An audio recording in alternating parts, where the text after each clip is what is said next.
ಇರ್ತಿದ್ದು ನಮ್ಮ ಕಿರುಕಾಣಿಕೆಯನ್ನಷ್ಟೇ ನಾವು ಸಮರ್ಪಿಸಿದ್ದಾರೆ. ಅವರು ಇದಕ್ಕಿಂತ ದೊಡ್ಡ ಪ್ರಶಸ್ತಿಗೆ ಅರ್ಹರಿದ್ದರು. ನಮ್ಮ ಕಿರುಕಾಣಿಕೆ ನಾವು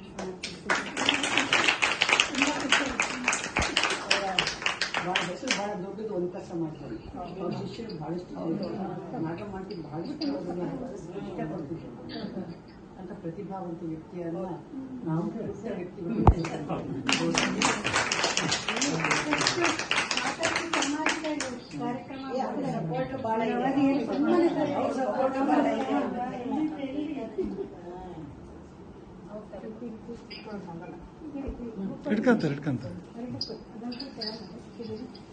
ನೀವು ಬೇಡ ಅವ್ರಿಗೆ ಮತ್ತೆ ನೀವು ಹೇಳ್ಕೊಬೇಕು.